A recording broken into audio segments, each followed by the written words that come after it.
O, tignan mo. Para ka may tayo sa puwet. Higa ka. Sige, higa ka. Tignan ko yung paa mo kung nakumuro. Masakit din siya pag yung posisyon sa higa? Okay, sige. Umurong nga idol, oh. Oh. May kasama ka ba dyan? Meron. Ay, para sana makikita niya kasi baka sabihin. Ayan, oh. Tignan mo yung dayo yung sa paa. Papasokin na kaya? Pwede naman. Papasok. Sa kanya, oh. Tignan mo. Oh, umuurong na yung paa niya.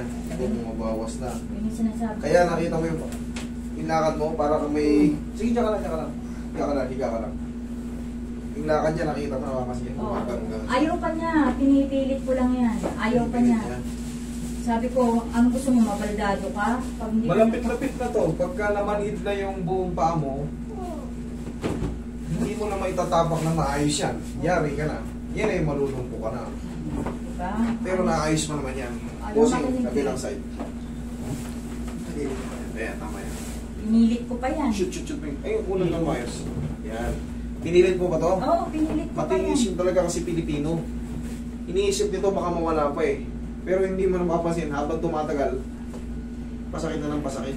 Ay, marami susunod yan, pag higa mo, pag babangon ka, iindahin mo na rin. Nararamdaman mo na? O, yun eh.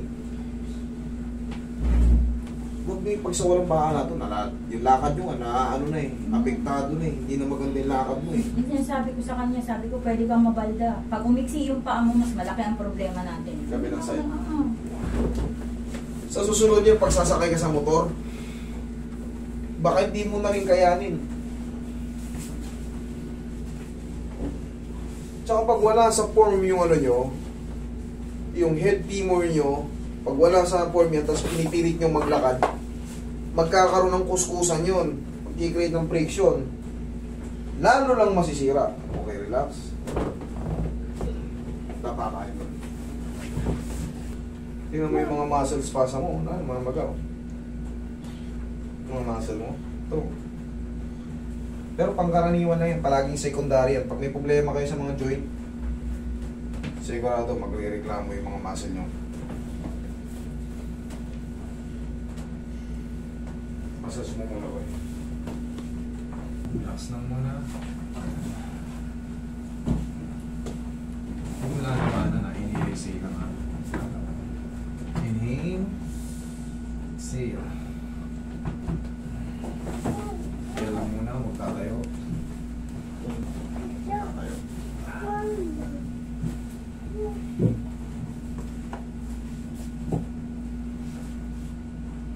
Yung.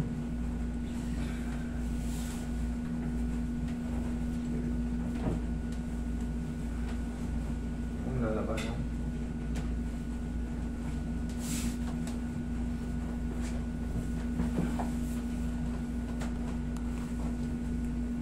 Relax lang.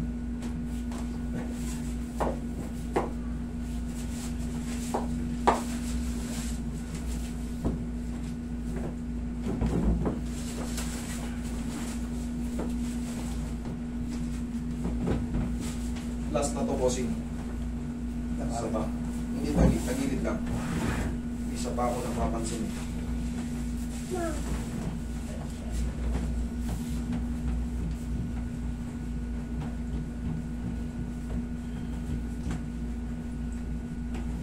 Sige nga, tayo ka. Testing mo.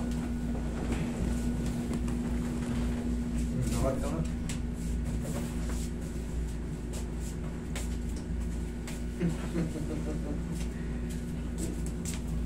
Oh. Mas maganda yung lakad mo ngayon. Kung para kanina parang may sabit-sabit na. Okay, bossing. Ganito yan. Siyempre, severe ka na, nagbago na yung lakad mo, medyo tumatagilid-tagilid ka na. Obserbahan mo ng 3 to 4 days. Pag hindi na wala, or sabihin na natin, meron pa master kaso, ito na, konti na lang. Kulang lang sa pahinga ngayon. Pero pag isang linggo na, master, parang nabawas na ng konti eh. Isa second session natin. Punta ka ulit ng Friday. Pero pagka wala na, huwag ka nang bumalik. Ganun lang. Kasi sa akin, hindi naman ako nagbibigay basta-basta ng interval. Kung wala na eh, ba't kita bibigyan pa, ba't pababalikin pa kita? Okay? Tapos mag-exercise ka rin, idol. Ganun pa paano ganito? Ganun mo to.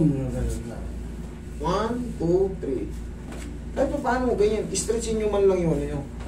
Okay? Tapos tayo. Last na to. Itong tuturo ko. 1, 2. Ay! Hindi ka marunong eh. Baliktad eh. Baliktad. Yan! Kabila. Opposite. Yan. Okay, lakad. Lakad. Oh, mas kaya na. Okay? Kaysa naman kanina. Para kung may namamagang... Pero paano ito, ate, pagka, iniristahan kasi ito ng pinili. Sa tulong ko, sa tulong ni Doc, combination, ikaw ang magbe-benepisyo. Yung mga anti-inflammatory or anti-inflammation or mga pain reliever, makakatulong yun sa'yo. Hindi kasi makakatulong basta-basta yun pag walang adjustment. Kaya nga sa tulong ko, sa tulong ni Doc, ikaw magbe-benepisyo. Okay? Basta nireseta, pwede niyong inumin. Okay? Thank you so much.